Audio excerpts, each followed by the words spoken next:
Yeah, got Chief Fire Officer from Monaghan, Assistant Chief Fire Officer.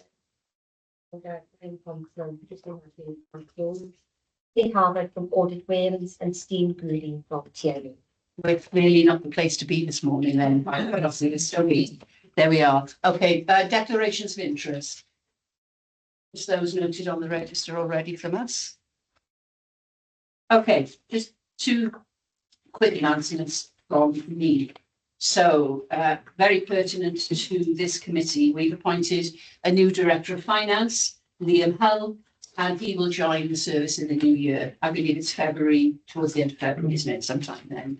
Liam has a wide background in local government. He's currently working for the Cardiff Capital Region, so we welcome him. But on that note, as we welcome Liam, we say goodbye this morning to our Treasurer, Sarah Halbert. She's leaving the service today, and it just leaves me, on behalf of the Commissioners, on behalf of the whole institution, to thank you for your excellent work. You really have set us on the right course, and I know worked extremely well with our Head of Finance, Lisa Mallin, and the whole team. And, you know, very best wishes for whatever you're doing in the future. So good luck for that, Sarah. Thank you. Our pleasure. Okay, so to receive the minutes, point 4 of Finance and Audit Committee. So that starts on page 3. I'm not going to go through it page by page, looking for mistakes, because I've already done that. And I couldn't find any, so well done, you gave me excellent typos. Has anyone got any points to pick up from the Finance and Audit Committee of the 19th of September, please? No? In that case, we'll consider this true record. And B, the extraordinary Finance and Audit Committee of the 20th of November. Do we have any points to raise from anyone on that, please? So we resolved a lot of things. Okay, in that case, we'll note those as agreed. And our update on outstanding actions on page 17. So the Treasury Management Strategy, that status is now closed. And terms of reference wording, that update is closed. The Revenue Monitoring Report, that's also closed. And our open cases are for the Capital Monitoring Report. Yes, Kirsty. Thank you, Chair. I know that the status of this action is ongoing, and that we were expecting a first look at analysis that has been done externally to the service, as it says there, this month. And I'm just wondering whether we are in receipt of that information, whether it's still due this month or whether it'll move now into the new year. Jake, you've been. Yeah, I mean, it will move into the new year. Sort of at this stage. There's still more information to be had to look at that. Okay, so if we're waiting on that external information and data, and that will go into the new year, does that impact then on the April 2026 date that is proposed, or do you think that that's still okay? I think it will still be okay at this stage, Commissioner. Okay, cool, thank you. Can I just add to that then, Jake, that you know, if we do hit any barriers, please, if we have early sight of that, so we can. Yeah, it's all about preparation, isn't it? What we've tried to instill since being here are deadlines and keeping to deadlines. But more importantly, if there are problems with deadlines, let us know. It's not the end of the world, you know, to say things are going wrong or gone awry. I think that's the basis of your question, really, Kirsty, isn't it? It's that concern of keeping on track. Yeah, absolutely. I mean, you know, sometimes, you know, events, dear boy, events, and you know, sometimes these things can't be foreseen, can they? Yeah. So it's just about making sure we're aware of, you know, where the timescales was. And just to sort of add a little bit more to that, Chair, is that due to the pace of the fire cover review, which is probably dropped off around 21 days behind its programme, so to expedite that, it's going to take some time to do that, but I will sort of cover it in the new year to make sure we get back on track. Thank you, Jake. But just keep us informed, and then if there's anything we can do in order to help to move that along, you know, that's the offer as well. It's about support as well as, you know, governance. Right, so the next point, the capital monitoring report, that's a standing item. Have we got anything to add for that? No? Well, I think the impression was that, yes, capital is on every ELT agenda, but of course, until we see the outcome of both the two things we just discussed, the cover review and the out work.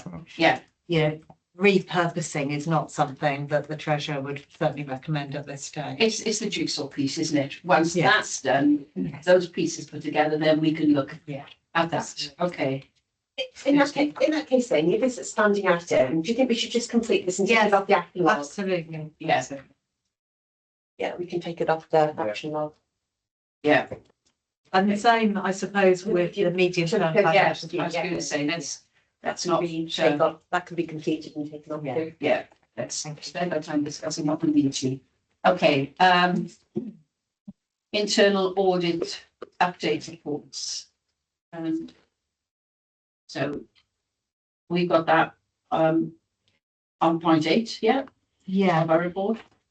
So you were, I think you'd asked for terms of reference to be set for both the ELT and SLT, and that's been sort of superseded by conversations that I'm having with the new deputy and the team about what the structure should look like going forward. Okay. So rather than rush to give you that document by today, the view was taken, let's make sure we get the complete structure right, and then I will redraft you brand new terms of reference for each. So that makes complete sense. So you happy with that? Yeah. Don't be concerned, it is very much getting there. Okay, because it says here in black and white, but it is a priority. Yes. So, you know, if you say that in a report, Amanda, I'm taking you at face value. Okay. Right, okay. Anti-fraud audit. How are we doing on that? That's ongoing. Lisa, have you got anything to add to that? I've got to share the policies with Amanda. Apologies, this is delayed and this is down to me. So I've got to go through everything that we've got, plus not just policies, but background stops and processes. All right. So we've got a bigger overview of what we got in place, because this is tying in with the new legislation coming in September, isn't it? Okay. Okay. What would be a realistic new date for that action then, Lisa? Because we were due to get that done at the end of this month. What would be a realistic date for that to be done? Yeah, I'd say the end of this financial year. End of the financial year? Yeah. Okay. Or potentially, we've got a March meeting, something for March meeting. Okay. Okay. Okay, That's on the agenda for that then. Okay. Yeah, I think what this is going to look at is probably not fundamentally changing any of our processes or policies, but recognising the change in the legislation. Well, I think when we did a similar exercise at Avon, the upshot was exactly as Lisa said. The policies are pretty much okay. It's just probably there's a need to train them more. Okay. So I imagine when we get them legally reviewed, there might be the odd tweak. Yes. But I think in the whole, it's going to be how you're communicating that with your staff and the training that's required. Yes. And the reference update, because I think that new legislation come in has just gone over a lot of people's. Yes, indeed. I mean, we're getting, just in terms of anti-fraud, you know, we had another briefing this week to be aware of our WhatsApp. And if somebody comes, you know, it's like every week now. There's this concern about foreign forces. I'm just trying to think of the right terminology. Kirsty? So can I just check then? So have the documents been sent to the external legal advisor? No, not yet. Okay. Because it was felt there were more documents that needed to be sent than the initial three. The informal as well as the formal in terms of providing that overview of the framework. Okay. So I guess then we'll just move that action to the March meeting. Yeah. Yeah, just put the point on that. Yes, John. Just message from something for Lisa really in terms of that anti-fraud review. Just make sure you recognise part of ECTA, the new Economic Corporate Transparency Act, to incorporate a fraud risk assessment. Yeah. You need to carry out a fraud risk assessment as part of that failure to prevent fraud element of that strategy. Yes. And some elements of that we've already got in our fraud action plan, which is not a formal policy, you see. So those are the bits we want to pick up and push forward as a suite of documents. So that we've got everything signed off and legally checked and stamped, and then it becomes everyday policy. Okay. Okay, so critical and strategic risks report. So that says that coming to the March meeting. Yeah, Wayne, how's that going? Yeah, progress is great with that one. I think if that action came as a result of the last iteration of the risk register coming in, and there were significant questions around updates not being provided, and there's a lot of questions around the scoring. Some of the risks were finding themselves quite high up, some were quite low down. So I think he was just looking at obviously a better version and a more complete and robust version of that. So there's two real bits of work. One is the short-term win, and that is the strategic risk forum that we've got as an SLT. We have a monthly meeting where we look at the risks. I think there was always an argument that we don't have that strategic view of risks, or risks in our own area, what they mean to us. But an SLP, how we consider them as a service level, and with the breadth and depth. So obviously we've got that meeting's going again particularly well. We've already identified quite a few, wouldn't say inaccuracies, but we've taken a much more strategic view of the scoring to make them more consistent. We can assure that all the updates will be provided. Again, that was an oversight in the last meeting. And just to mention, longer term, obviously Resilient UK looking at risk right the way across, right the way from strategic, right the way down and operationally with the bow tie method. So in the short term, the March copy of the risk register will be a lot more refined, a lot more polished. We've got Resilient looking at that for us as well to see if there's any major gaps. Longer term, again, we view risk as a service would be secondary. Okay, so a couple of things come out of that. Number one, it's about an holistic overview of what happens. Yeah.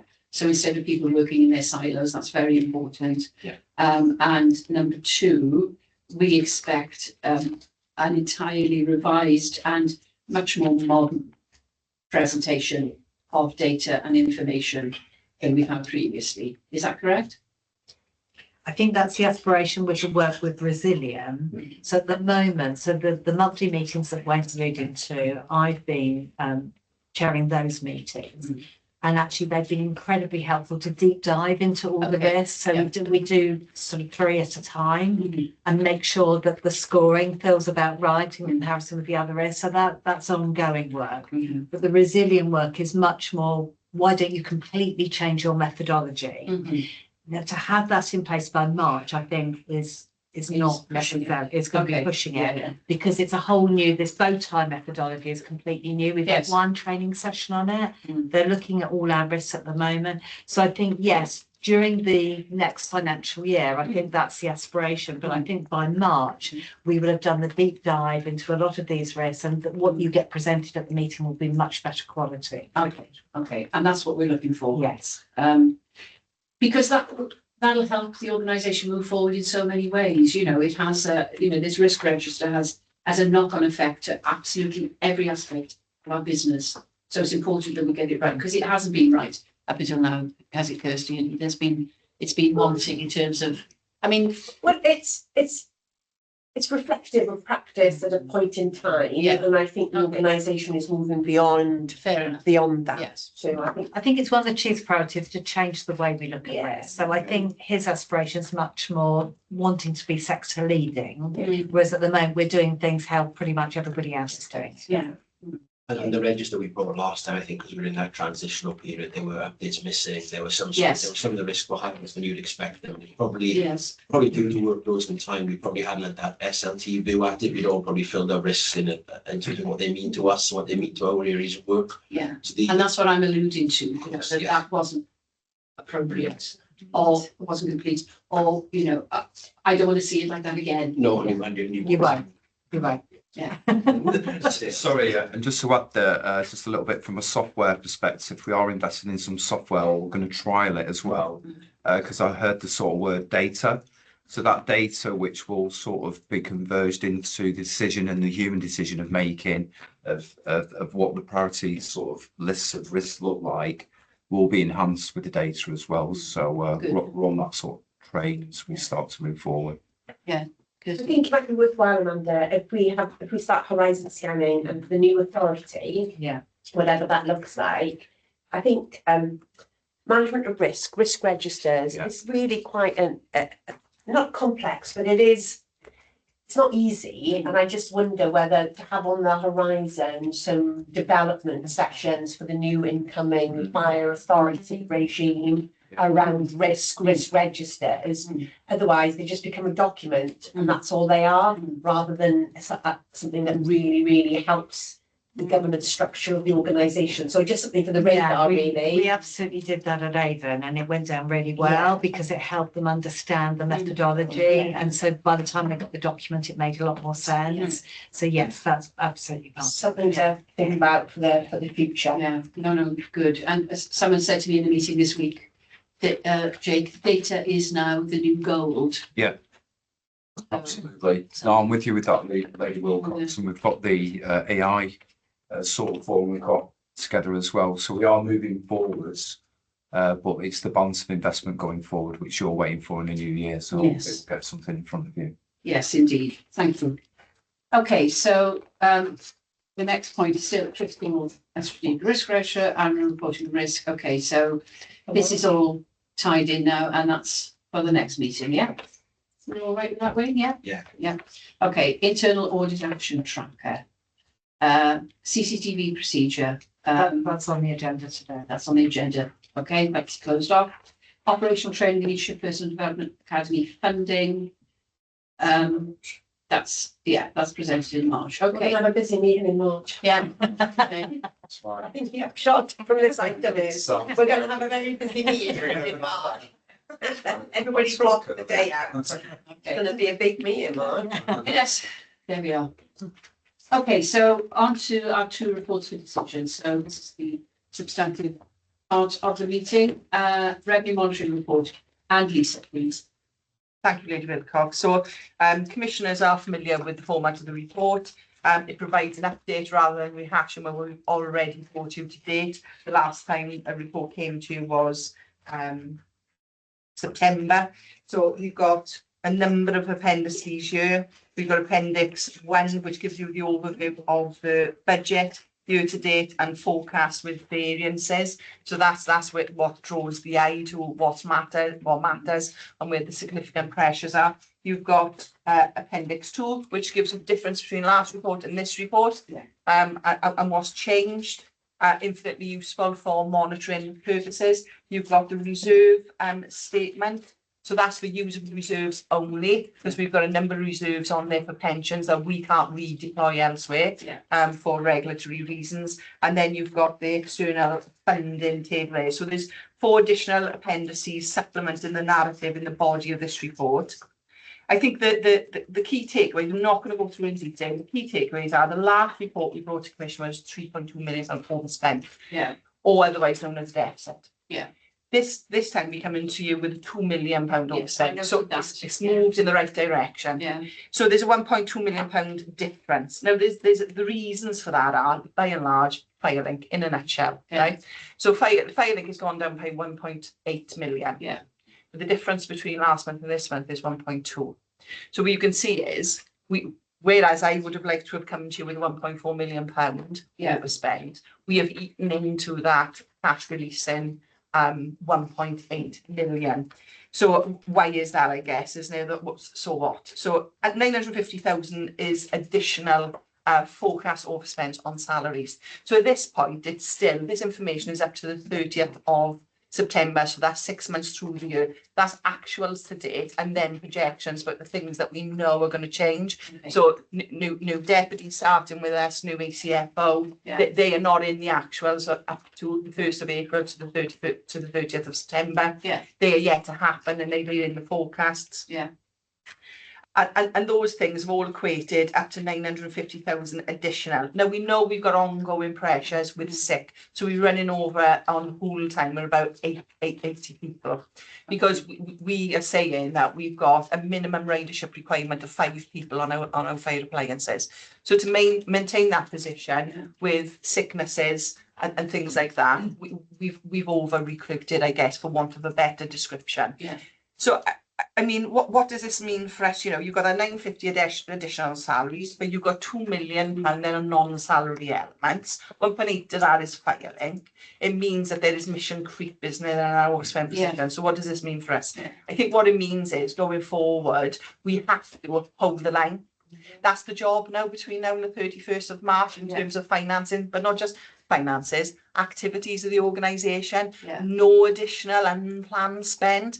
If there is, the approach has got to be, particularly in front of the treasurer's book, is if you've got something unplanned that's come in, you've got to stop something to do it. Or Yes. we wait until the 1st of April. Yeah. Because that's only 4 months away now, isn't it? But that's exactly what our local authority Yes. partners would do. You know, I've Yes. been in many a meeting where this is exactly, Lisa, what is said. Yes. Okay, if you want that, that's got to go.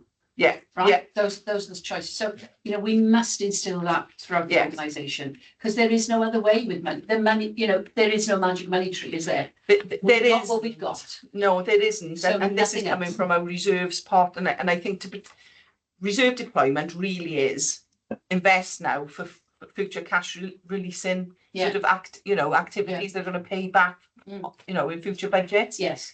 I think we're probably just running over at this moment in time. So my position, what the takeaways are, hold the line. Yeah. I don't want to come back with any more than what we've reported here in terms of that and this overspend now. The 20th of March, I think our next meeting is. Yeah. So I think it's just getting all the officers on message in terms of no extras. It's got to wait or it's got to replace something that we've already projected to spend. That's the message from this committee. Kirsty. Yeah.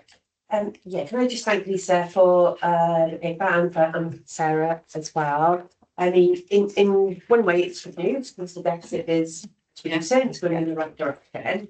So that's really positive. But the reality is that's like more luck than judgment, really, isn't it? We've just got that. Not, it's been fortuitous, isn't it? The violence has been able to help us in this regard. I think this speaks to what we were talking about at Board of Commissioners recently, and this is around a really big push by the chief around our absentee and our sickness rate, because it's not the only driver. It's not the only driver, there are other drivers, but that seems to be an area where we could make a difference. So I'm really glad that there's a piece of work being done to try and address that both in the short, medium and longer term. I guess, Lisa, would be useful to know, as you said, we've got to hold the line now. What are the mechanisms that you will be able to put in place?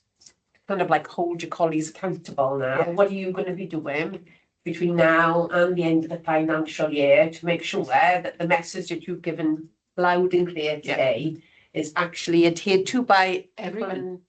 People in the service, how can help, and is there anything that we need to do to support you in that regard? I think in terms of our piece here, it's about getting more regular information to Service SLT and ELT and actually taking note of what that information is telling us and making the decisions accordingly. That's the key thing, is connecting everything together, isn't it? So it's no good having the information if you go, deficit, I'm going to carry on as is.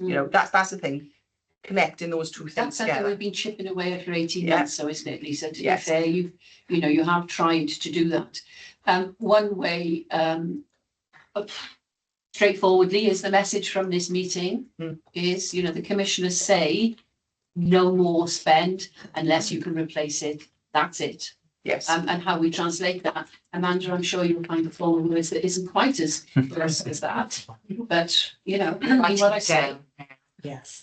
And well, we need to support you because, you're a bit like John the Baptist at times, shouting in the wilderness, and people, they carry on doing what they've always done, and we cannot do that.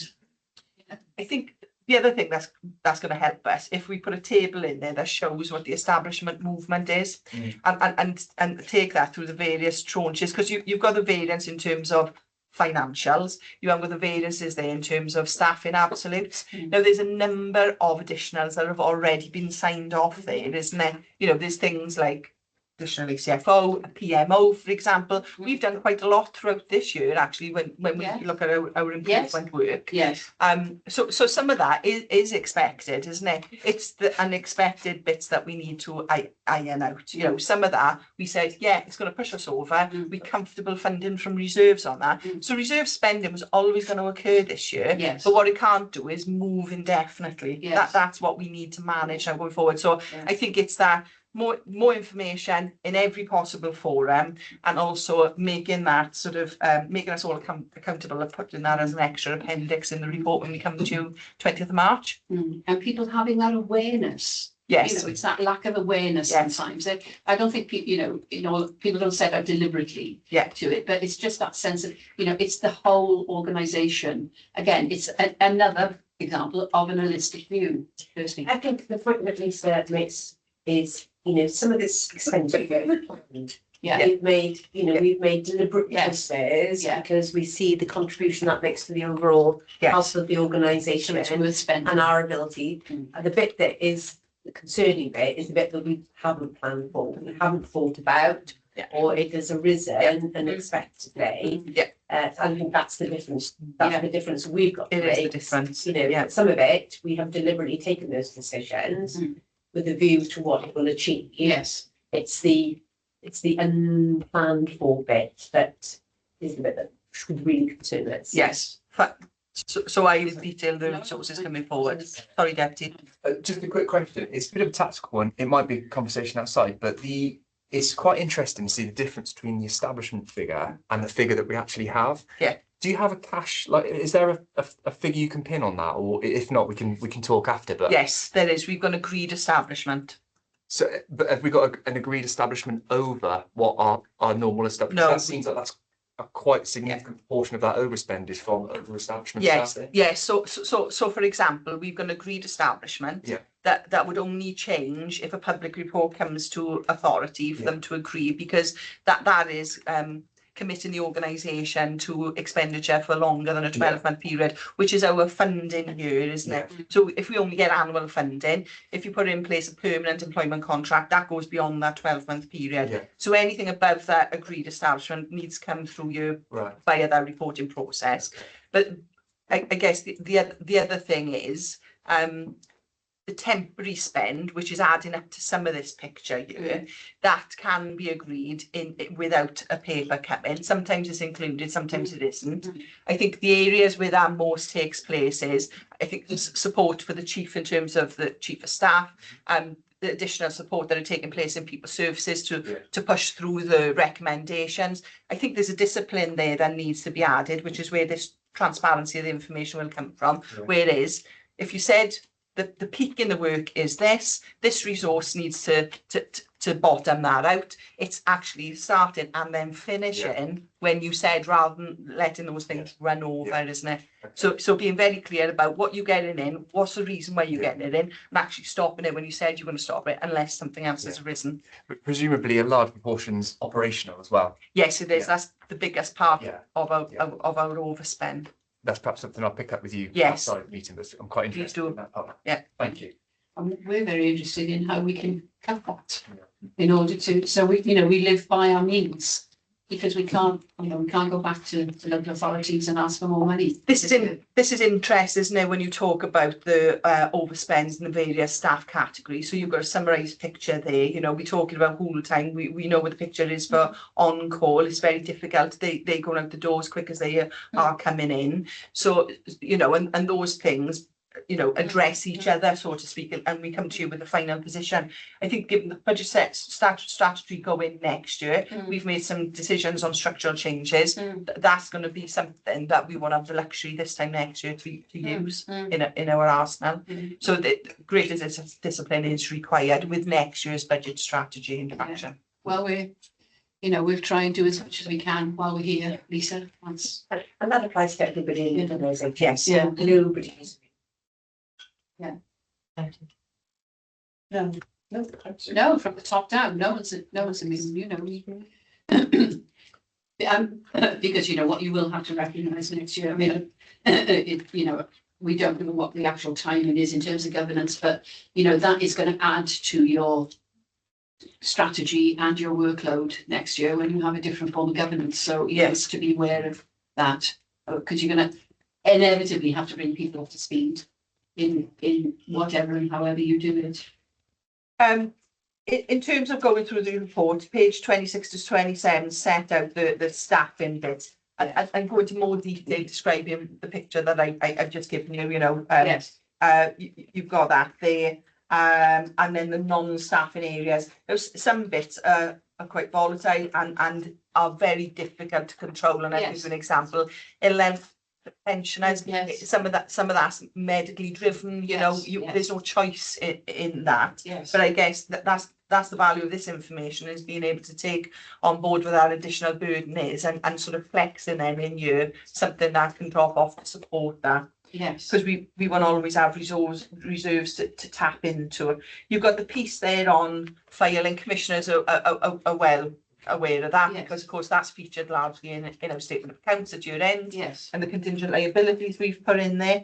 And also the implications for all of this is we always knew we were going to have reserve funding, as just described, but also in there, the thematic reviews that Commissioner Williams will be really involved with pushing through. £300,000 of additional frontline equipment is in there. That was always going to be funded from what we call the equipment replacement reserve. Yeah. So that's got to wash through the revenue budget. It's just when it can come down to the bottom line, what's the funding stream that addresses that? It's not a fire levy, it's the ARR.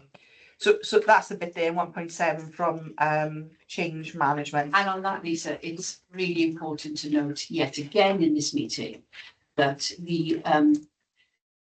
the review of South Wales Fire and Rescue with the introduction of commissioners was never funded by any external means. So unlike the health boards, when support's brought in, it's funded usually by Welsh Government.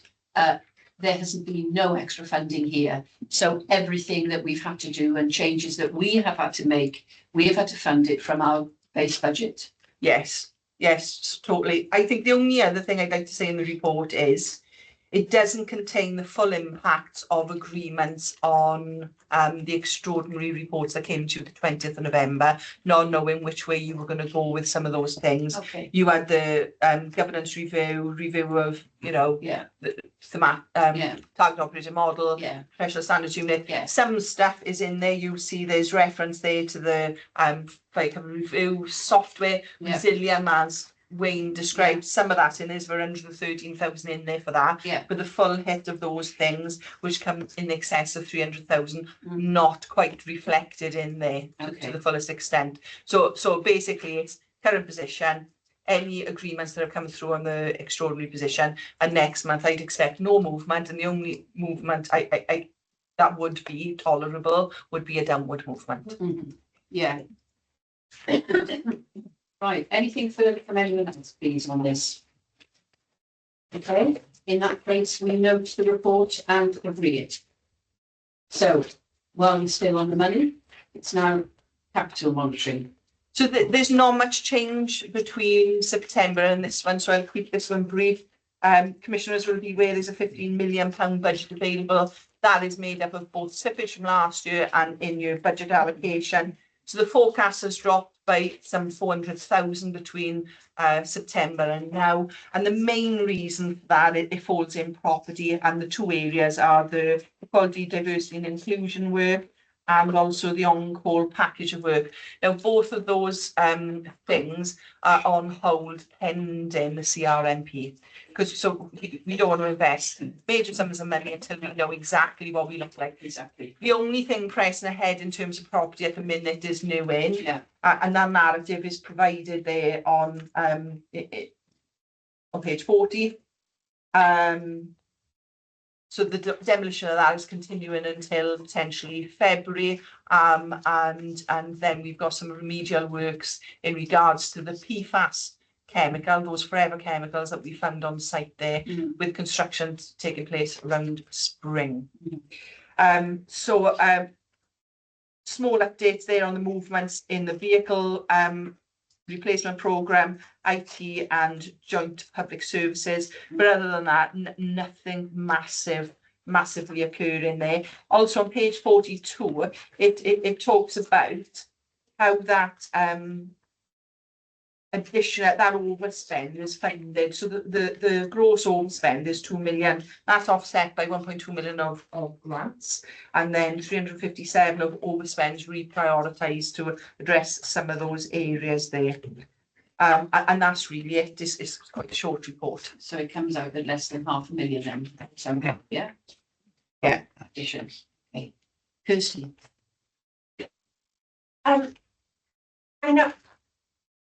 I'm very conscious that this might sound a bit picky. I think it's really important. These papers are a matter of public record. And the paper states very clearly that construction work in New Inn starts in January. The meeting has just been told now that the construction work isn't starting in January. The construction work is starting in the spring. Now, I'm aware as politicians' seasons tend to expand. But even I wouldn't claim that January is the spring.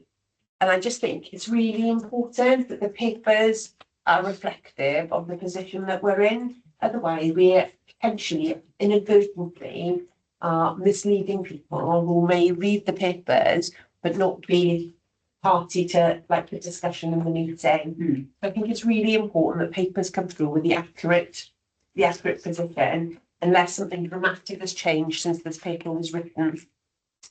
Having said that, can we have an update on Abercynon? So it says in the paper that Abercynon be completed November 2025. So I'm assuming Abercynon is finished.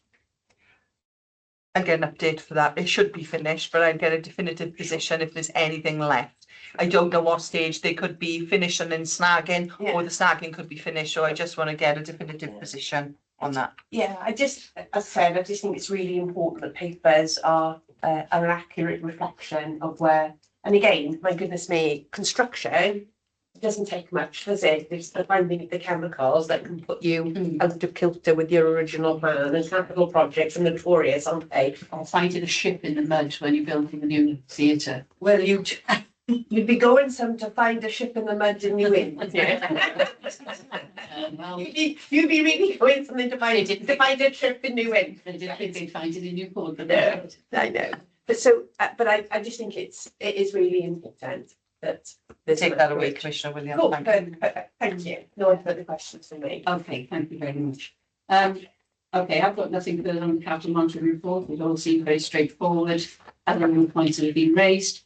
So unless there's anything further from anyone else, we note the budget, progress of the capital scheme, we approve the alterations identified in Appendix 1 and associated movements in funding. So that's now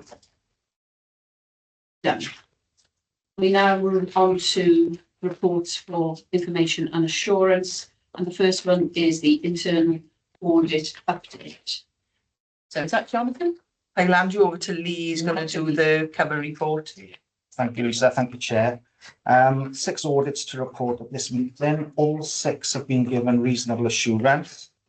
Pleased to say there was no priority 1 urgent actions identified. The report summarised the key points, and I think I'll hand you over to Jonathan to take us through them. Thank you. Okay.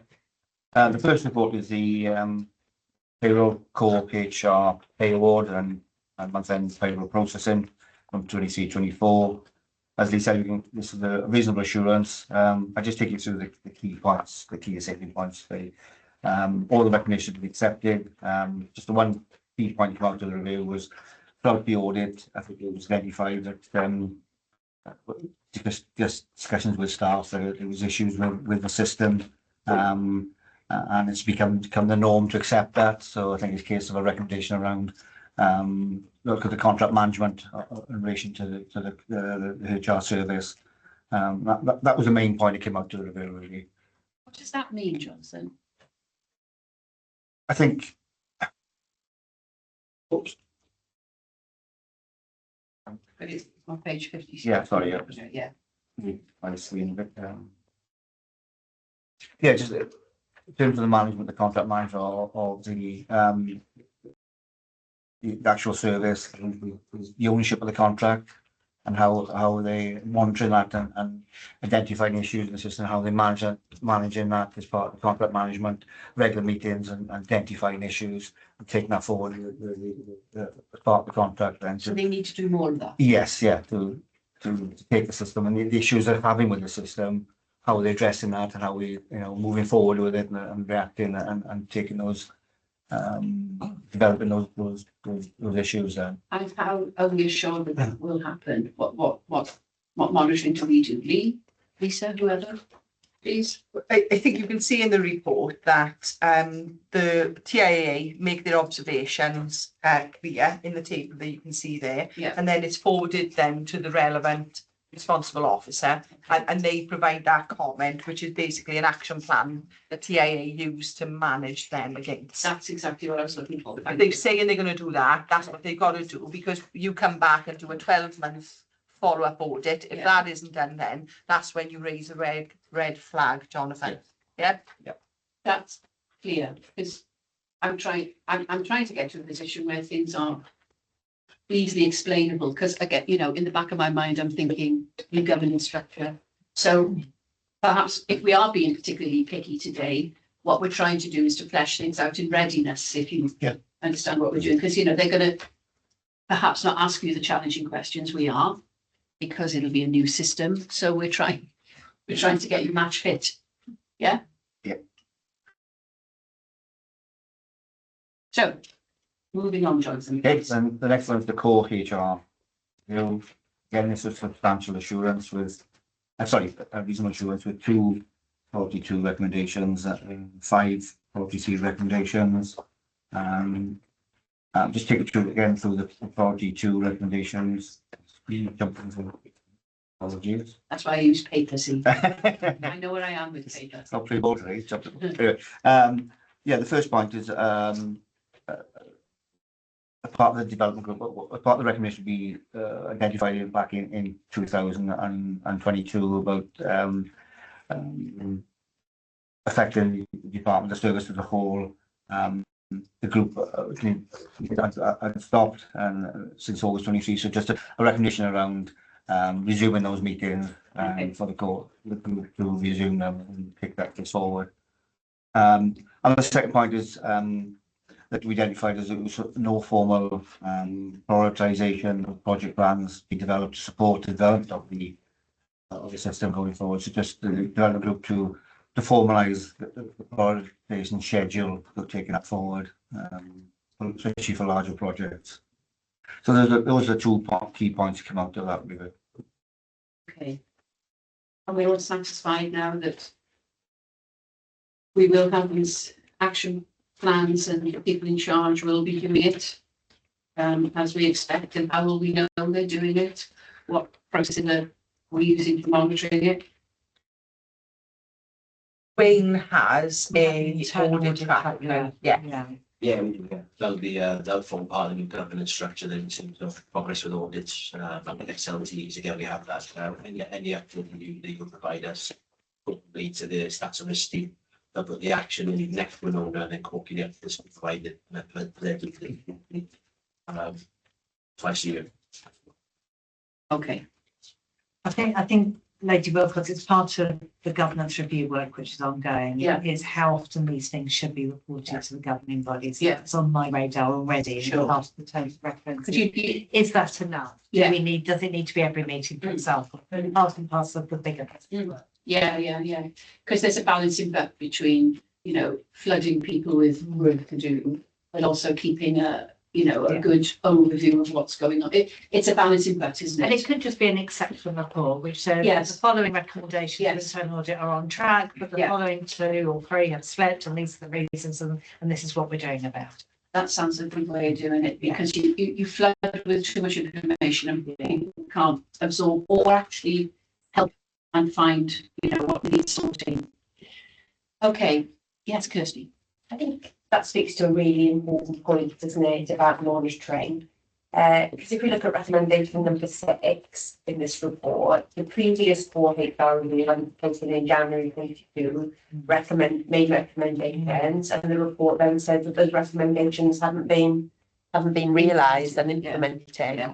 So I think I think it might be worth, a look at like the current system, the governance around implementation of audit is as robust as we would want it to be, and I hold my hands up here, maybe this is something we should have picked up since we got here, but I just wonder, because it's quite stark, isn't it, that recommendations that, some things we've been told some things and then we don't do anything about it.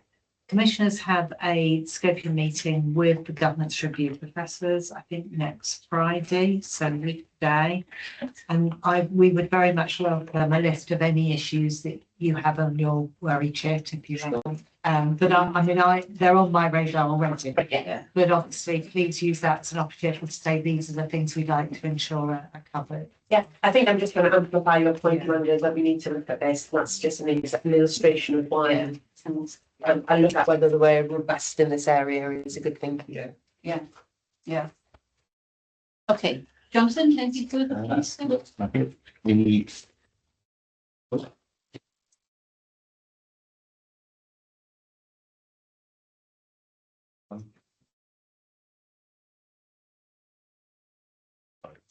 Okay, next one is the procurement card.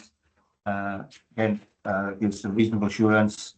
There was 1 priority 2 recommendation and 2 routine priority 3 recommendations.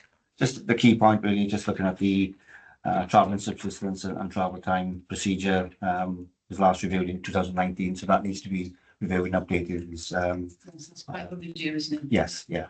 So that's the key point that came up to review. Again, the priority 3 has been accepted, and I have to say, just as a user of that travelling claim, I find it, I just have to say, I do find it quite a complex process, and I forget every time. So I haven't done last week's, and I probably won't do this week's, because I find, I've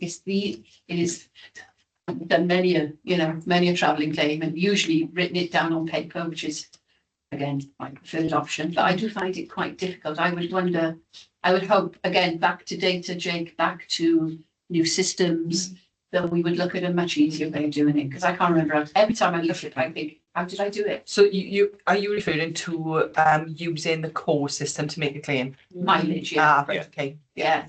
And I'm reasonably likely, and I think, how does it, and then it always comes up with a red thing, I haven't done something, so you take 18 months later, I know how to make a capital claim, but just as an aside, as a user of the system. So I just wonder how our colleagues in the workforce, how easy they find to use it, because I find it's the most complicated, to claim 25 miles, I just can't be bothered. That's how we're finding costs. That's it. Yeah, Kirsty. Sorry, do you know what? Maybe I don't understand what I'm looking at. In this report, on page 82, it says there are no urgents. There is 1 important, and then there are 2 routine, yes? Yeah. Okay, and then the priorities, when they're labeled 2 and 3, the 2 will be important, right? I get it. I'm okay. Can I ask then, on page 83, recommendation number 2, implementation timetable, September 2025, has that been completed?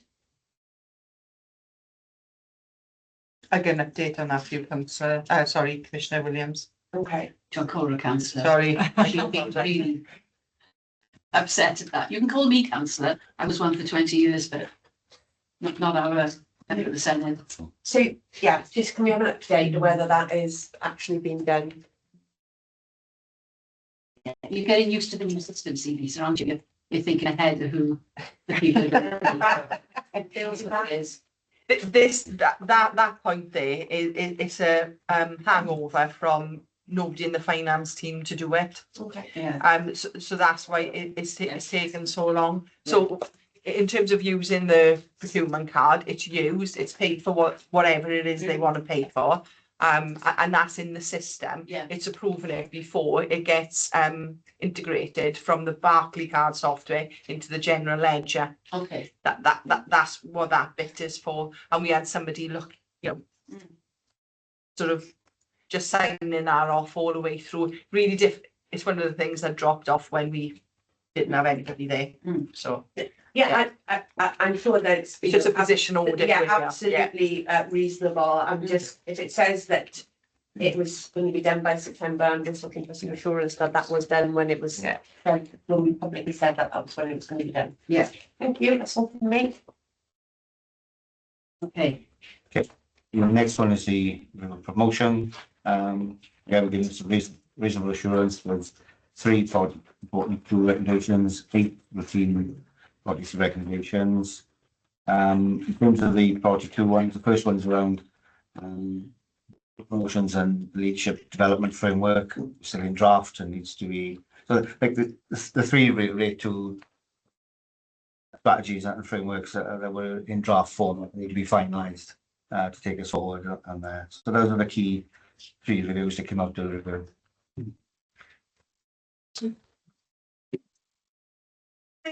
This way, I'm really curious in the sense of not the report itself, because the audit is the audit, isn't it?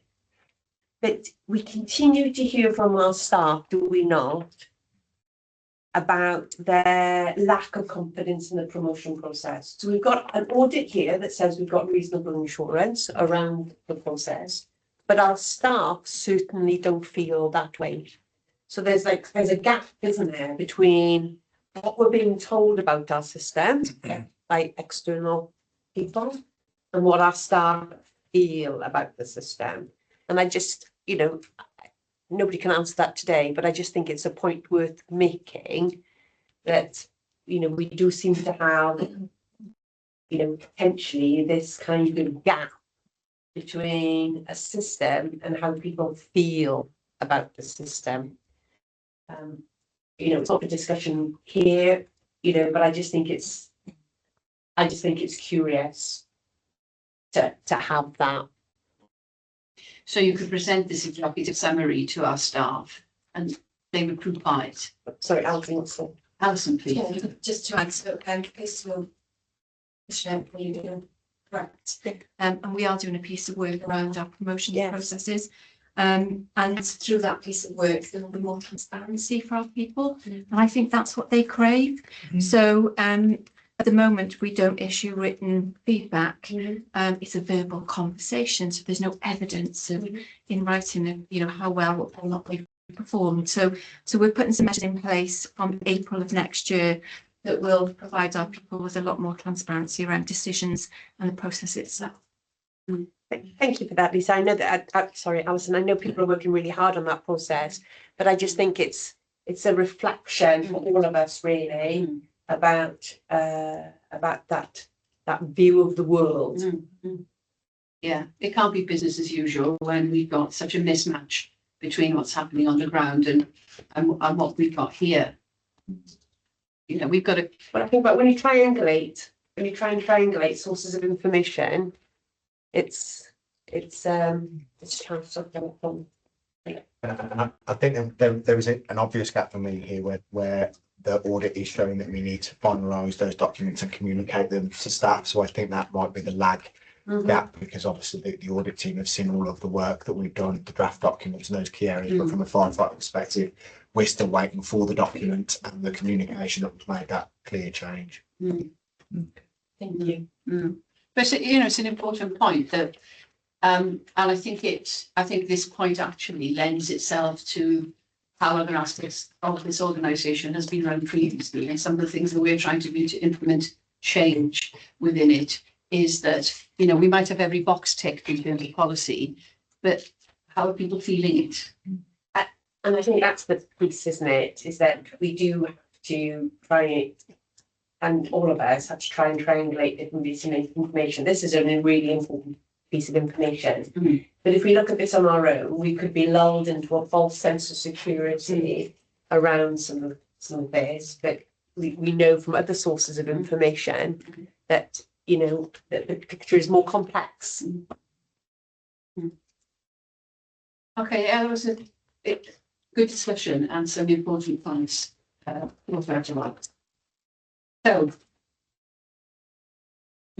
Jonathan. Thank you. Next one is procurement strategy. Going to give us a reasonable assurance. There were 42 recommendations, one has been 43 recommendation. The first recommendation is around the procurement board, 3 services in Wales, and that we've not met since October 2023. So just a recommendation around that procurement board to be re-established. And the second point is part of the. Can we just stop at that? Certainly. Yeah, the strategic procurement board be re-established. So where are we at with that, people? The strategic procurement board was led by our previous director of corporate services. Since his retirement, there haven't been any meetings. Why haven't we picked this up earlier? We haven't had audit on this earlier. We knew there was a gap, didn't we knew there was a gap. It was just finding the right people. We're hoping that the director of finance will now be our lead officer. Yeah, I think it's. So we'll then progress that. I think it's more than hope. So. Yeah. So the new director of finance will be. Yeah. The new lead officer, I think, is a better. So when he's in post, I'll be speaking to him to re-establish this group. You've been informed that that's part of his role. Yeah. Oh, yes, Jonathan? Yeah, the second point is just around action plan. There's no action plan as part of the strategic objectives, which are set up within that to monitor, and that needs to be monitored going forward. So that's been put in place of the procurement objectives. So those are the 2 key points that come out of that review. Okay, well, clearly we've identified the risk, we've identified the gap. So next time this comes under external audit, it'll be much better because things will be established and the board will be running and the procedures will be in place, much more tightly controlled. Okay, anything further on that? No? Okay, so complaints now. Yeah, complaints, again, reasonable assurance, 142 recommendation, 4 routine 43 recommendation. Just the one point, as part of the testing we did, we identified there was 4 instances where the timescale exceeded the 20 days and the complainant not being informed. I think my experience of doing complaint type reviews is there'll always be instances where complaints take longer than expected for the complexity of it or whatever. Yes. But I think it's We had important. some complex ones here. Yeah, it's important to keep the complaint forward. It's not been swept on the carpet. We are still dealing with it. It's taking longer than expected, and just keep them informed. I think people have known of that. The reason why I think it gives them a reassurance that it hasn't been kept swept on the carpet, and you're still looking at it. So I think just the reassurance around that. Yes.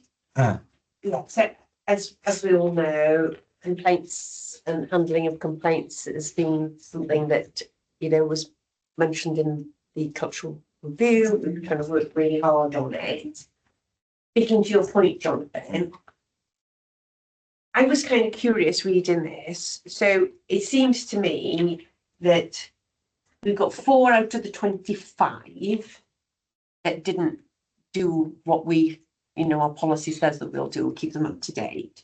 And I'm just wondering, what is your threshold then for limited assurance? So 4 out of 25 feels big to me. So I was like, I see the yellow box and I go, oh, reasonable assurance, we're all right. Yeah. And then I read further down the paper and I go, oh, actually, we're not all right. And I'm interested in what's the threshold for limited assurance? It'd have to be priority 1, first and foremost, generally. Okay. So what should we why is this priority 1? I think the auditor's taking a view and the director's taking a view that in terms of the number, it wasn't enough to give it, you know, there are instances where we are doing it on a regular basis, but I think that there are instances where it's fallen, the gap has been fallen through, so that's why we made a assessment. Which is threshold. Yes, I think it's not strong enough, I think, we felt to be a priority one, and therefore there would be a limited assurance. Jonathan, is it down to the size of the number, or is it down to the type of complaint? A bit of both, actually. Yeah, okay. Yeah, because certainly. That's what I would have You expected know, then. depending on, Priority one. yeah. Not just the volume, it's the Serious. seriousness, yeah, it can be a bit of both, depending on what we're looking at, really. Because I was kind of, forgive me, maybe I need to spend more time in audit committees and other organisations I work in. Good idea. From my experience of audit, I kind of, but you have much more experience. Like all of these are reasonable assurance. Everywhere else I've ever been, you would expect when you've got a raft of audits coming through that you would have some that are substantial. You would hope in it some would be substantial, some would be reasonable, and you would hope you wouldn't have many limited. But I think in such a big range, you would have. I kind of would expect it. Is this a normal pattern that everything that you do, everything that you've looked at would be reasonable? Is that how it goes in organisations? No, you get across. Yeah, exactly. That's what I'm more used to. I'm more used to kind of more of a bumpy. Yeah. A lot of the clients I work in different sectors we work in. I manage the full police force in Wales, and you get a different, you get it substantial in certain areas, reasonable, and we've got a couple of limited. So it depends on the review you're looking at. So what does this tell us about our organisation? Should I take assurance the fact that they're all reasonable, or should I? My view I would say to any audit committee, if you're getting reasonable assurance, you can sleep at night. The key controls, the key processes in place. If you're getting constant substantial assurances through, question I would say, have we got the plan right in the first place? Are we addressing the risk areas? Oh, okay. Right, so it's all very well said, yes, we want substantial across the board. Again, if that's the case, I'd be looking at the plan and saying, revisit that. So do we really look at the risk areas in the organisation? Do we have a plan strategically aligned to that? And that would be a problem for me if that case. So you think that from your professional opinion, then this reasonable assurance across each one of these audits is something that we should be grateful for. Not grateful, but comfortable with. Yes, okay. you're getting the key reassurance from those areas. Thank you. And just to give you, in terms of that, once the auditor's done this any particular audit and given any different priority levels, there's a quality assurance in place. If the auditor's reporting to me, I will oversee that first, and the director has final oversight. So if we're a bit harsh, the director will say to the auditor, hang on, I think a bit harsher, we need to do stuff from a priority one to a priority two, or vice versa. Sure. So there's that QA process So in there's place. yeah. No, that's really helpful. I was going to point, and Alison, you go first. Thank you. Just a question of clarity. So these are complaints that come through our external complaint system, as opposed to complaints and concerns that come through our grievance internal staff process. Yeah. So are these complaints that come from the public generally? I think it was. Yeah. Proof it's a support. Thank you. I wasn't sure whether you were. No, I wasn't clear. Yeah. I'm thinking. Rexanella Morris. Yes. Yes. Yeah, my mistake. These are it's a complaint against South Wales Fire and Rescue Service if we hit a car with a pump or something like that. If you break down wrong door. Yeah.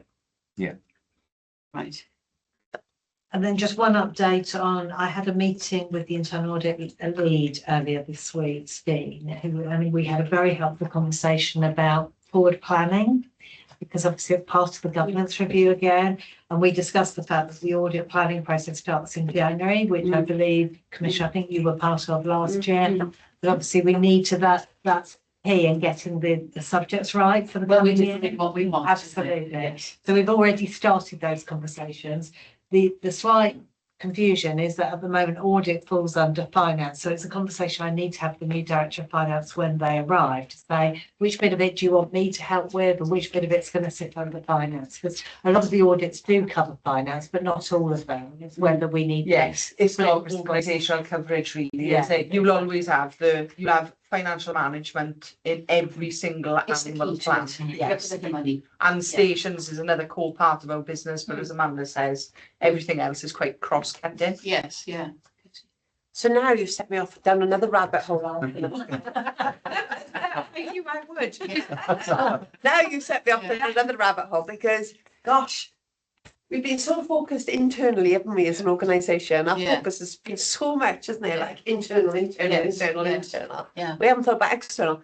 So I'm just wondering, 25 complaints about our organisation externally. How does that sit with normal, in a normal year? Is that a lot? Is that not a lot? Well, in terms of council complaints, that's nothing. Well, I know that. Yes.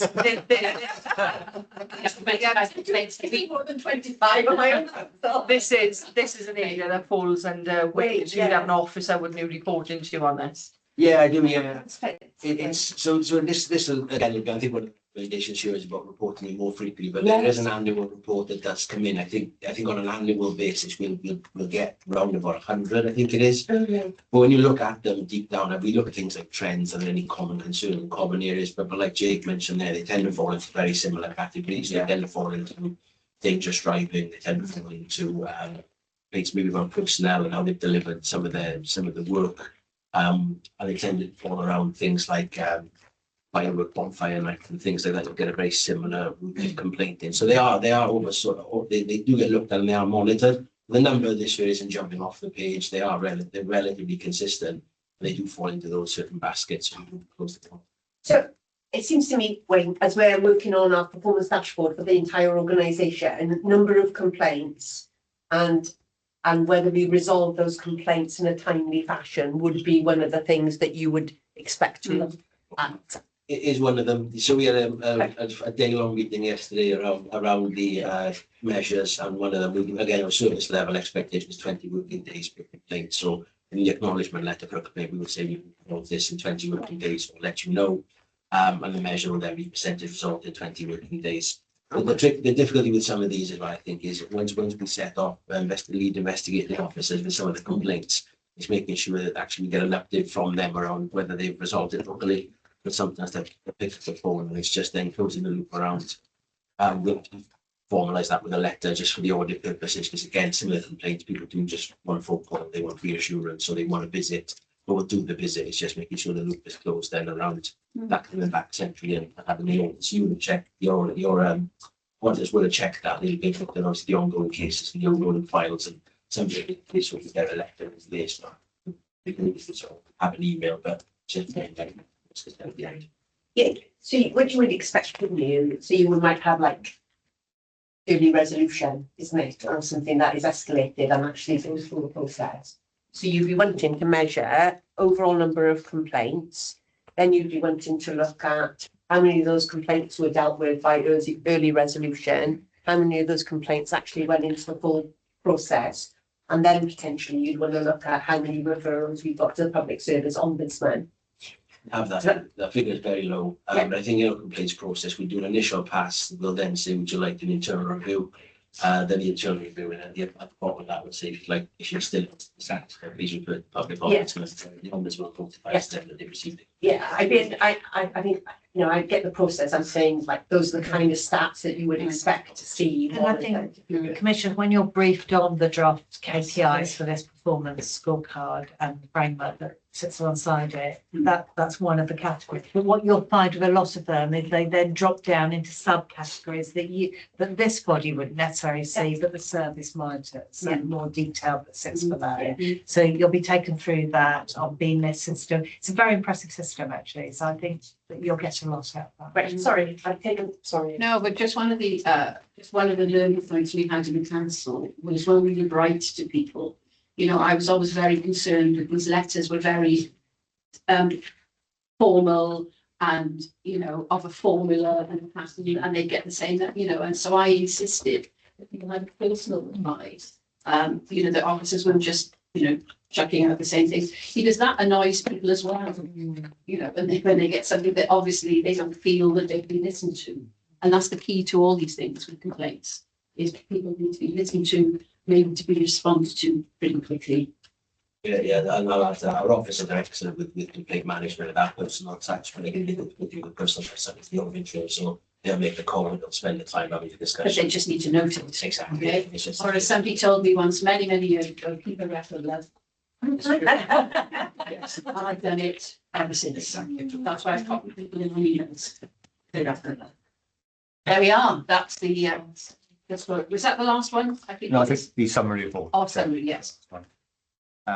Just taking this is the normal report on the progress that we're making. The first page just set out the information around Eco Smart Avenue, duty assessment tool we're using, working with clients around climate sustainability. The next page just summarises the reports I've just gone through in terms of the overall outcomes and recommendations.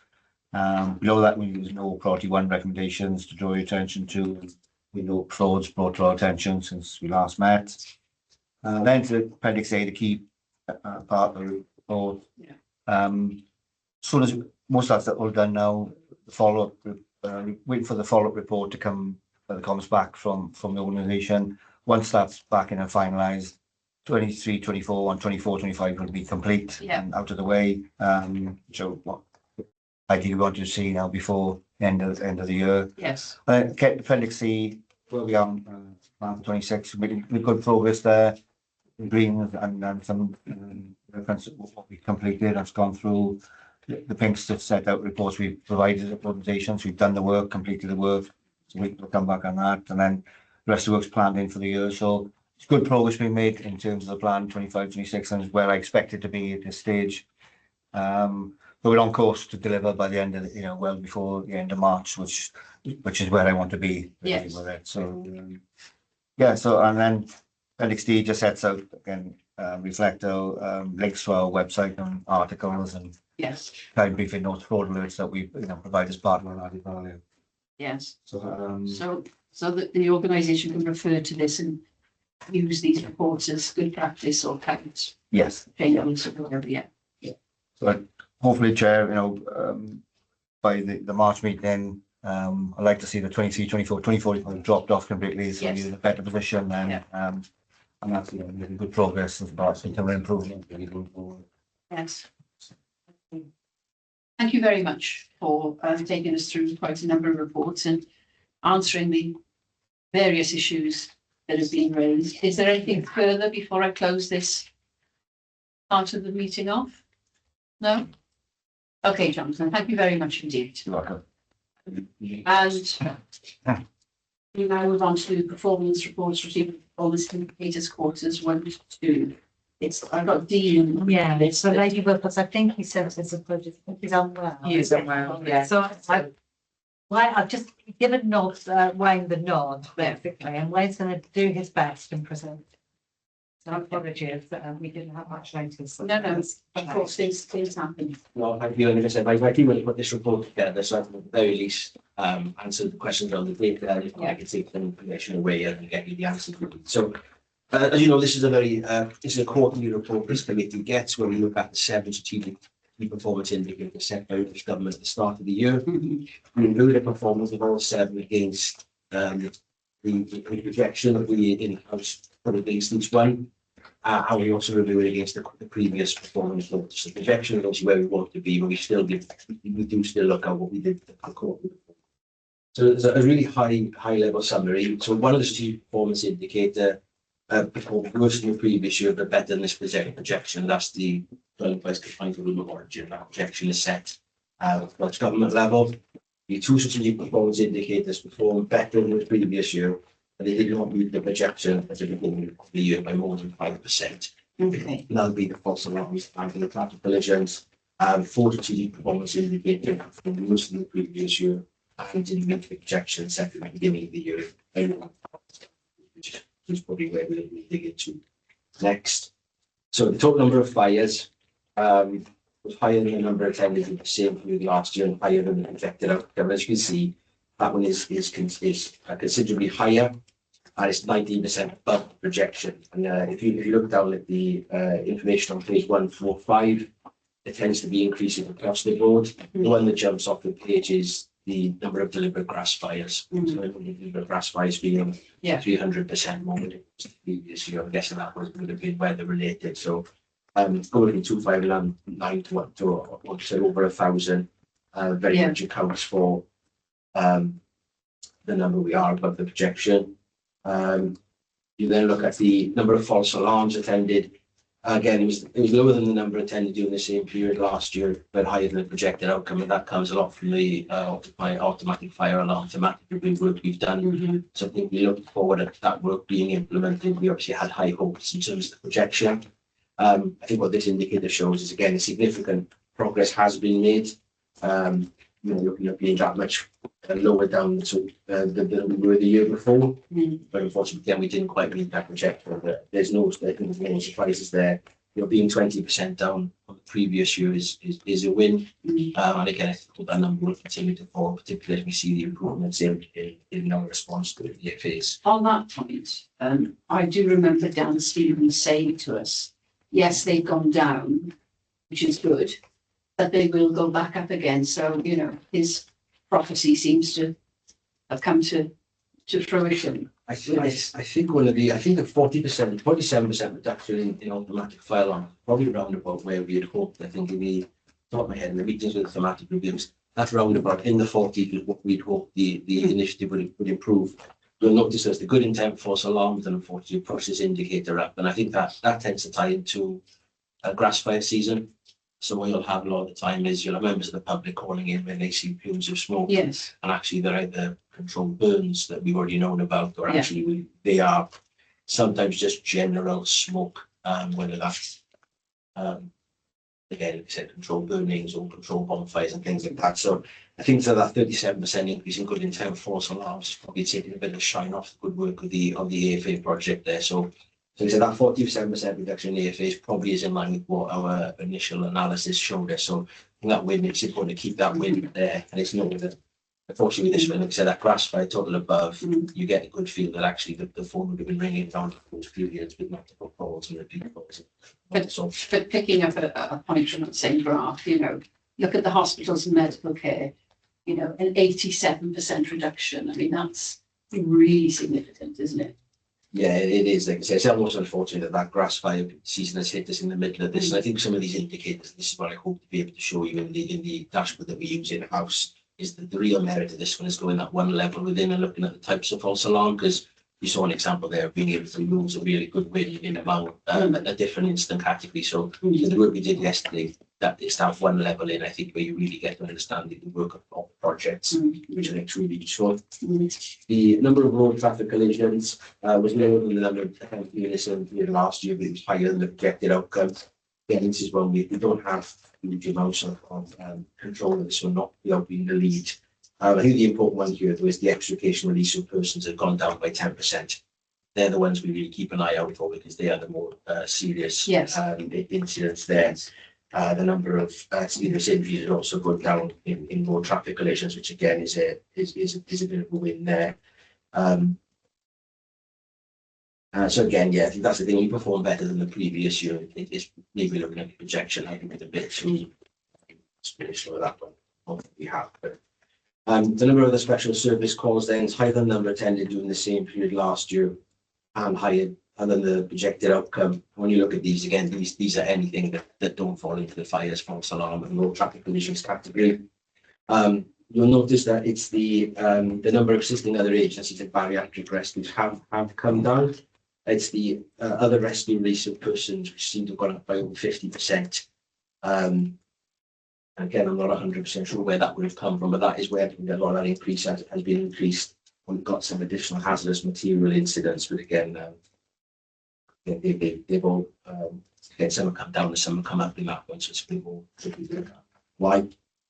And then if I look at then the deaths and serious injuries, the number of deaths and injuries rising from more fire, higher than the number recorded during the same period last year, and higher than the projected outcome. And the number, which is again, two indicators very similar. It's the accidental version of the same indicator. Again, higher than the number recorded in the last year, higher than the projected outcome. I think it's important here is there were 3 fire fatalities in the last 2 quarters of this year compared to the same period last year. And I have some information on those. So again, it was 2 of them were in accidental dwelling fires and one was in a road vehicle fire. So again, we're looking at those dwelling fires in a bit more detail. I think it's really important here as well that one incident, there were 6 injuries in one incident. I think we noticed here with deaths and injuries in particular, that you have one incident with that many casualties, and you look at obviously 6 on top of 36, then really just, it's the one reason the indicator has gone considerably over. Yes. So that's just why we That must have been a really awful incident. Yeah, it must have been. I mean, that's what I mean. Like I said, it only takes the one incident like that. It's certainly area, and the whole indicator looks like it's going to struggle over that year to. But on I mean, on all the indicators that we just looked at, but you know, you just stop and pause for a second here, and it just amplifies what this service does and what our people working in the service have to do. They work in the most dangerous situations. They have to deal with some of the most traumatic incidents. And it just, you know, this is not just numbers on a page, is it? This is people, our communities, people's lives, and the other issues that arise from such tragedies. So I just think it's worth pausing a second as we talk about these numbers. It's, you know, it's just symptomatic and reflective of what an important service we are. And I think it also it's the preventive development, and that's why that's so important as well. Again, these numbers, while they look relatively low, a lot of that does come down to we looked at early people having right safety systems and not being in the first place, which is what we feel for, obviously. Yeah, and the last one then is the dwelling fires confined to the regions of origin. And that one again is lower than it was last year, but again, it's more impressive than the projected outcome again. So 85% is a figure set by the Welsh Government, and again, more better than that for the second year. A little bit more information on that, but I'm happy to take any questions.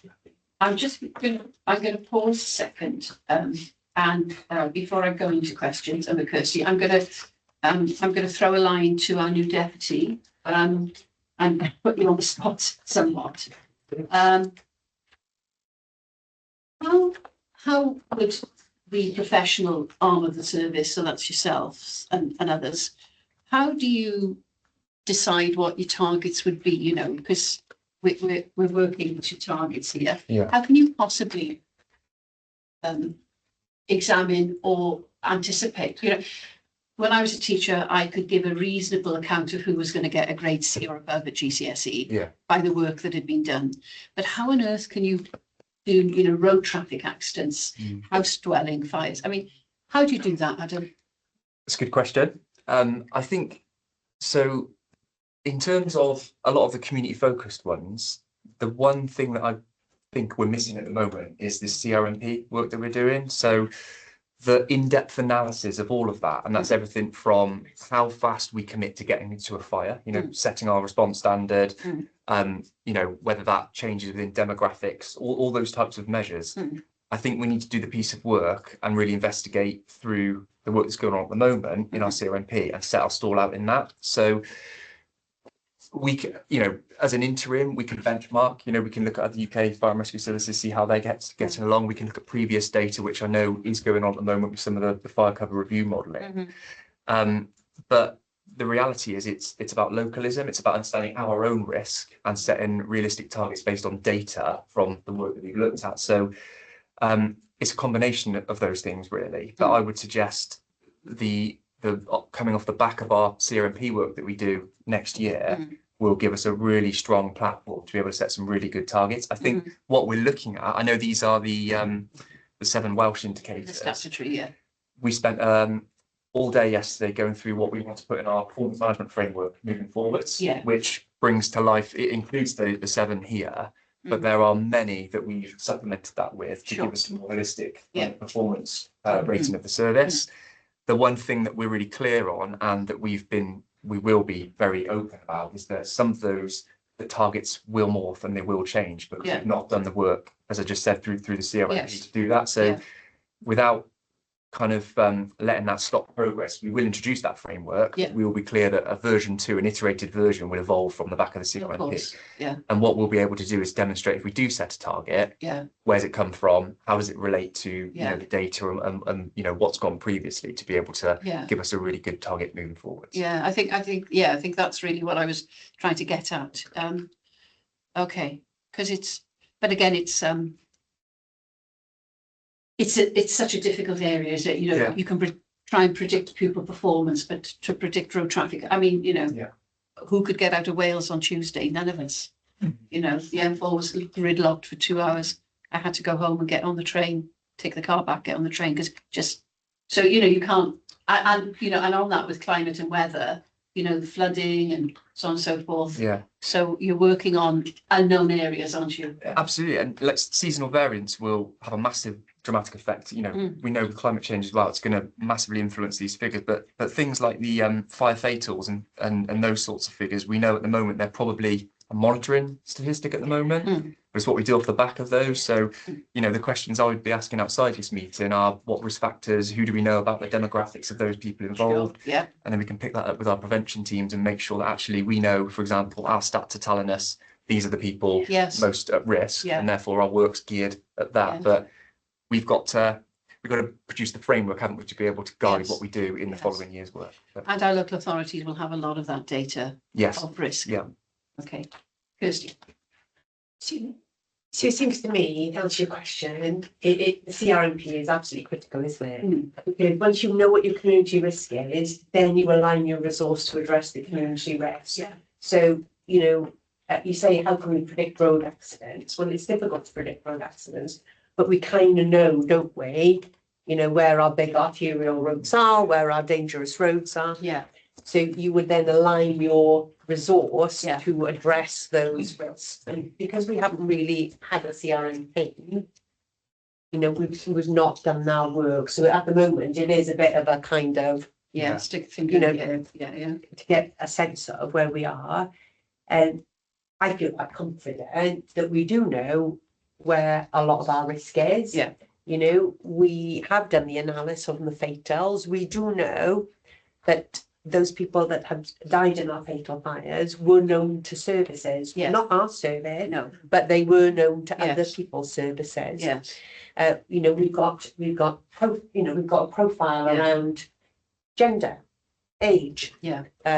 social economic background, Yes. Yeah. health. We know what puts people at risk. Mm. And we should know where in our communities those people are, and then we align our resource in our public protection work to proactively go out and find those people.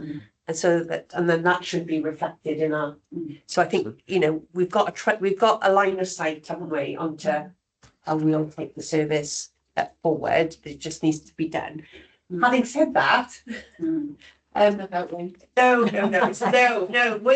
gets a part. It would be the 15 if Dean was here, but not even I am going to be so mean as to make Wayne answer the question for the right rules. Yeah, but I think I would be interested.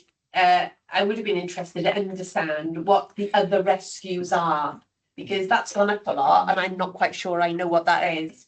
So, you know, in the past, we've had lots of conversations, haven't we? We've had some quite lively debates around bariatric. Yes. And other agencies about whether that's our job, whether it's not our job. Yeah. I mean, I always argue, if it's not us, then who? You know, Yeah. statutorily we're not responsible for it, but we are part of the public service of Wales. And if Yes. it's not us, then who else? So who is doing that work? But interested to know there.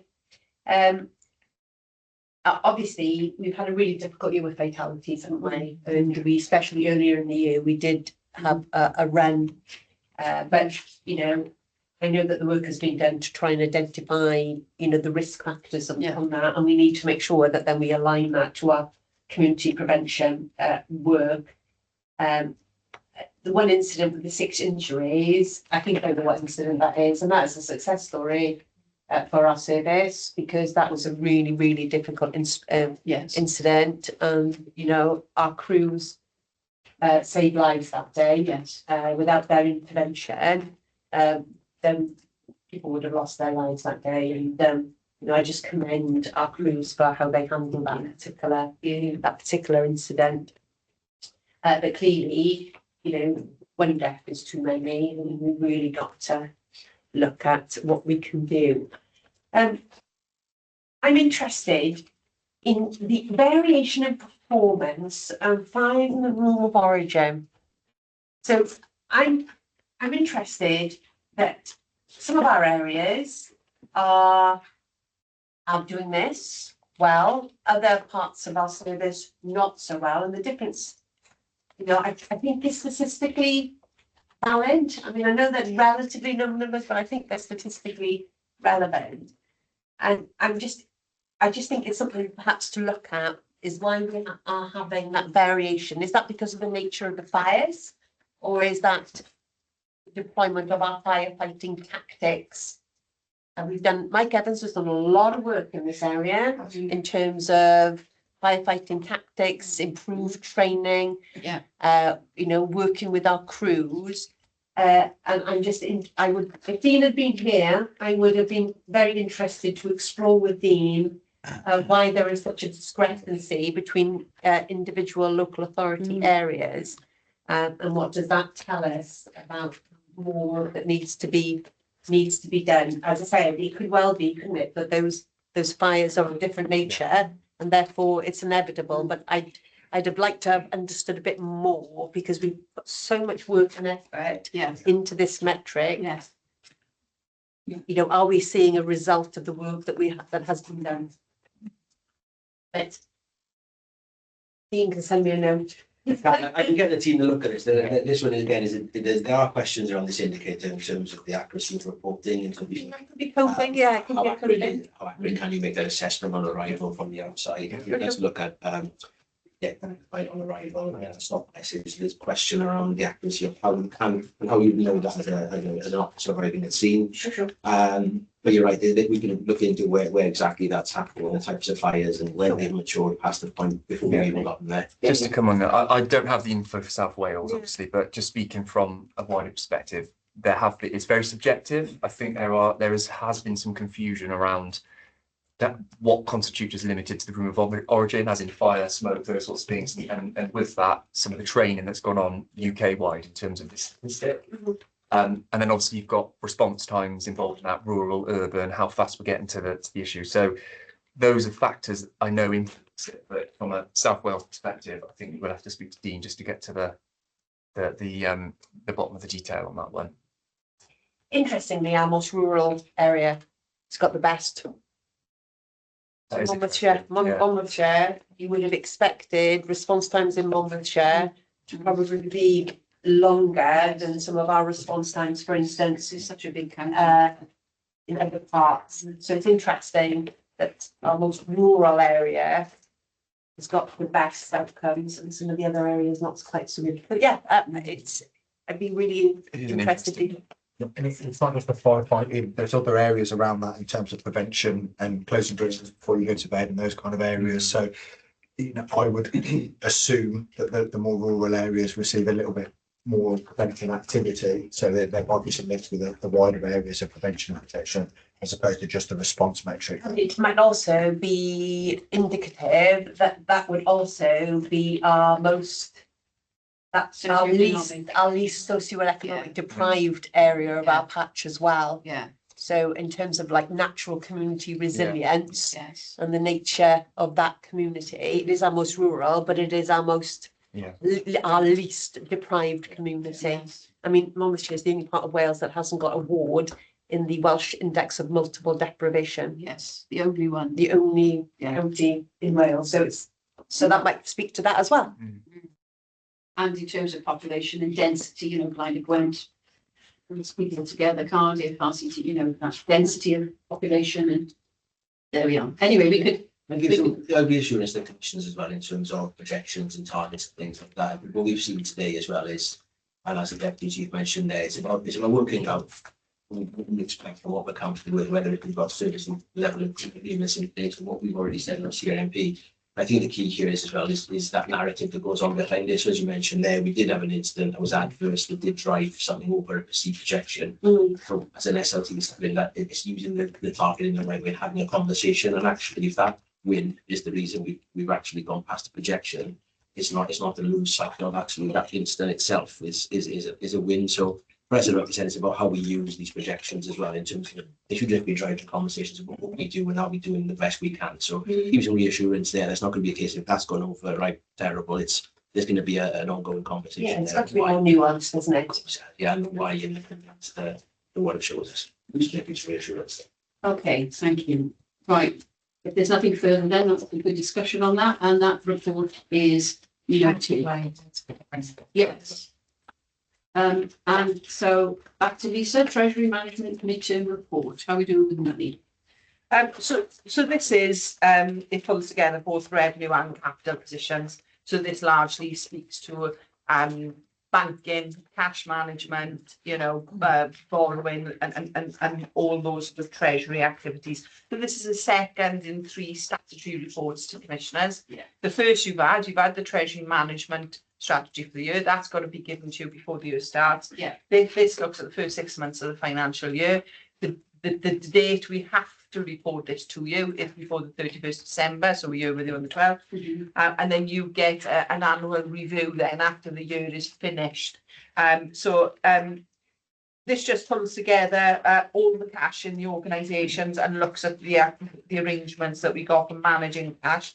Our fire levy, by and large, provides cash flow for our day-to-day running. Yeah. What we need to look at in terms of managing longer term cash flow is how is our capital investment, what does that look like? So that's largely funded through borrowing, capital receipts, things that are not swilling through from the fire levy from our funders, and also then our pensioners, so our retirees. That is something that's managed through the pension fund mechanism and that top up arrangement with the government. So this is pretty standard report. Yeah. The covering report provides the regulatory regime in which we're operating with, and then on page 2, it provides the most significant information, which is it updates the prudential indicators such as capital spending with the most recent capital forecast, as you can see.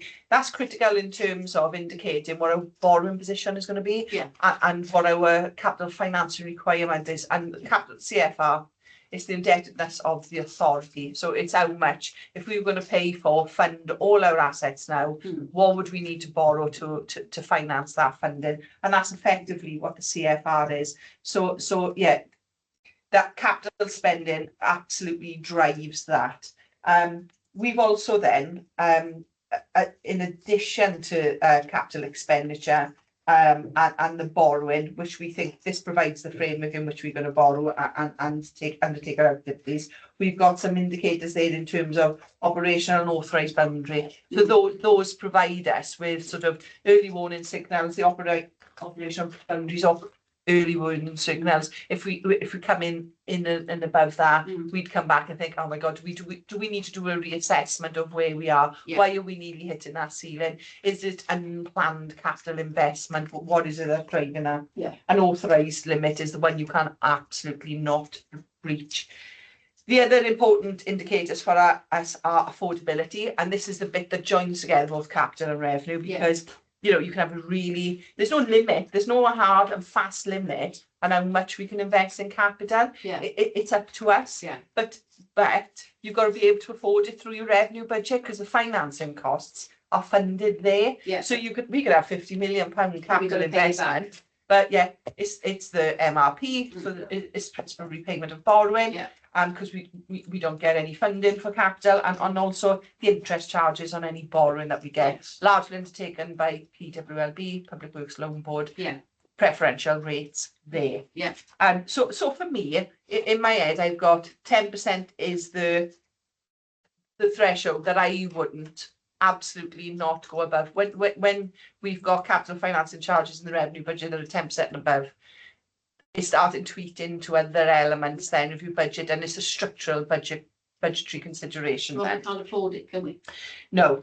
And I think then you've got some banking rates there. So we've got a number, we've got a structure of bank accounts there available to us that provide us with lesser or greater sort of liquidity. And of course, the less liquidity we've got, the higher the rate, because it's paying us for that exposure risk.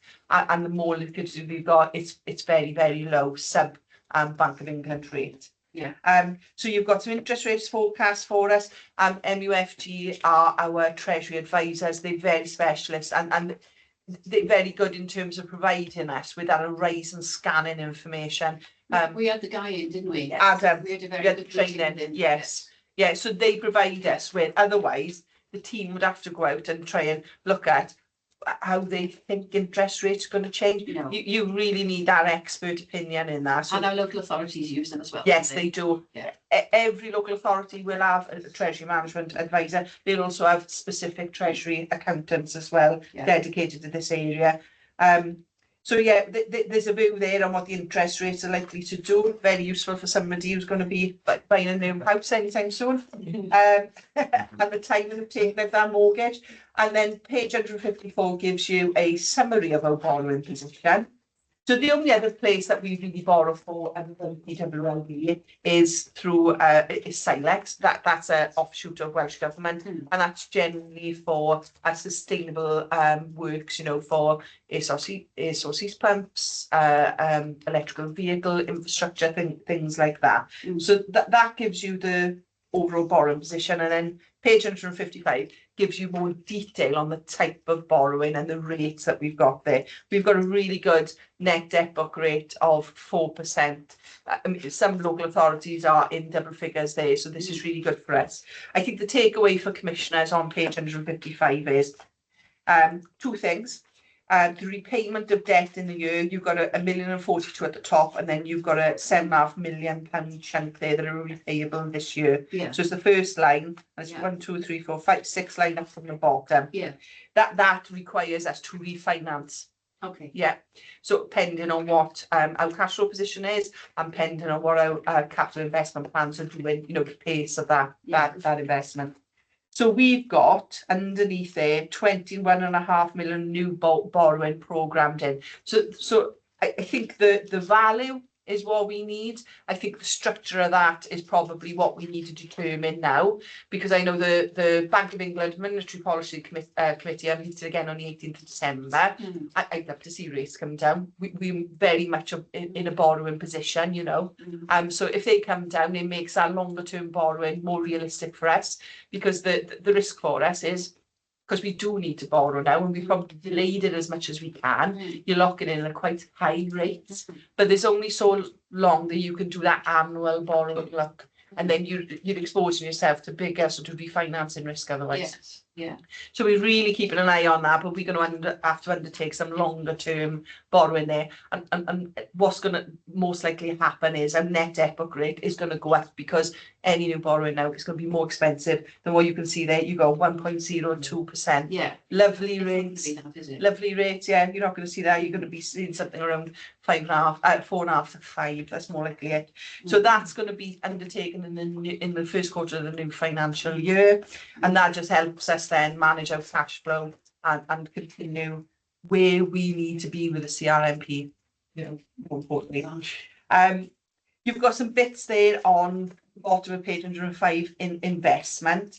Now, we're not massive investments. I'm more interested in the borrowing rates, but it is good to get the best out of the money that you've got. So we've got a structure of accounts there, like I said, instant access, overnight, and then we want to put in, money aside longer term, but not greater than 365 days, because that ties in with our funding year, and that would be an unspecified investment that we didn't put in our strategy to borrow against anyway. It's what my gran used to do, put it in different tins. No, But it's the same. buried in the garden, yeah, almost.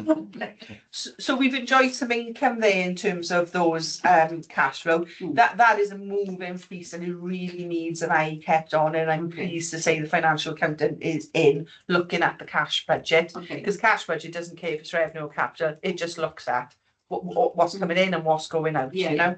Yeah.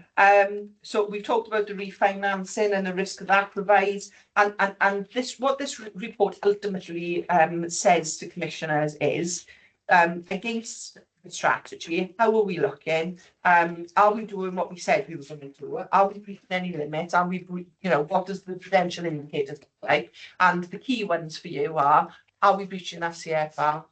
Are we breaching those borrowing limits? And the answer to both of those things, the Treasurer can say is, Okay. so it's good news. Yeah. Well, that's, you know, for a public service, that's the key. You know, we can't. Yes. Understand.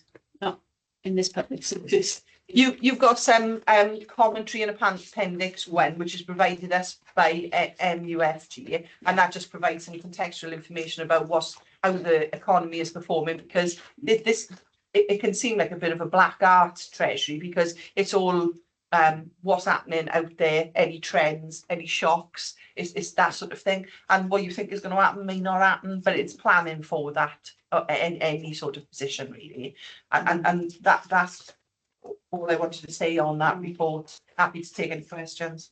I watched the Treasurer, I watched the Chancellor being turned over by Treasury Committee on Wednesday. That was quite interesting, but certainly no surprises there. The issue for us is to ensure, what's just come out of your report, Lisa, is to ensure that we need to borrow and to be aware that our next borrowing will be at a higher rate than we've previously, because of the changes in the economy. Yeah, so that's our big message. That's the big message. Okay. Yeah, we can't avoid any new borrowing now. We are in a position where we've got to do it, because we've got some refinancing that we need to undertake, that 8.5 million. So it's the rate I would really love to change, but it is what it is, isn't it? Yeah. Okay. There we are. Lucy? No questions for me, but can I just say, I'm pretty grateful to Lisa for arranging the training, because that enabled me to engage in the paper a lot better than I had previously. So I think as we look again, horizon scanning, I think it would be really worthwhile to do it again. rerunning that for the incoming governance arrangement. Yes. Yeah. Because it makes a material difference to your ability to Yes. Yeah, you did a very good session, Adam. Yes. It's, I'll pass on. I I'll pass on the thanks. think an annual update Yes. would be necessary, because without this, we can't do any of that. We can't, No. we can't keep the fire in the room of origin. We can't rescue people from cars. Yeah. We can't rescue people from floods. We can't do any of that unless you guys are, Money. are keeping us solvent. So thank you very much. So that's noted. Wayne, CCTV? Yes, thank you, Commissioner. This is one of my, this is a report, I think it loans itself to what we were talking about earlier in terms of internal audit. So this report came off the back of an internal audit progress report I gave to the same committee in September. So I gave the progress reports against that outstanding audit action that we have. One of the actions was red needed urgent attention. Therefore, we decided this committee to bring back an update and we get that action completed. We want the organisation's audio and image recording systems procedure, CCTV. The action arose off an audit in 2022 about the fact that the services CCTV was out, had lapsed its review date. So the action was to review that. Again, it's one of those that's gone past its date without going into too much detail. It's been one of the procedures where you have a lot of vested interest in it. The way we manage client CCTV, you have debate around the usage of it, debate around who can and can't approve the release of it. You have the issues around where and where it can and can't be viewed. And also you've got a relatively manual process where the CCTV of appliances are on hard drives and someone needs to drive to go and collect it and bring it back and download it and take it back. So quite a manual process there. So there's a lot of debate around the ownership of that. The procedure, I think, is probably an example of again the way of going. So we tried at one point to completely revamp how it was done, reallocate the ownership of that, certainly that retrieval and the purposes for being using it. We had that improved the certain iterations of the senior leadership team, and again significant changes in personnel and staff led to some delays. So moving on with that then, so as a result of the action in September, myself and Amanda and the data protection officer took a view of looking at the procedure and actually making some amendments that were minor amendments, but actually would bring the procedure forward into what we needed it to be. I write the report here to reassure the public the procedure we had, while it had gone past it, we did. There was understanding that we were going to follow that procedure until we had a new one. So we've been processing CCTV in a way that is compliant within the procedure. It's just the actual date itself wasn't. So what we've done in the last few months then is we have reviewed the procedure. We've made slight amendments to read the usages of CCTV, and we then have published the procedure, so we've gone through the required forms with the this in terms of how we're updating the procedure and taking in quality impact assessment. And the procedure has been published within 12-month review date. Yeah, I think as Jake mentioned earlier as well, it's includes the digital work and the digital transformation work, applying the CCTV, and I think a general capture of audio and images is going to be a major change with things like drones and things like.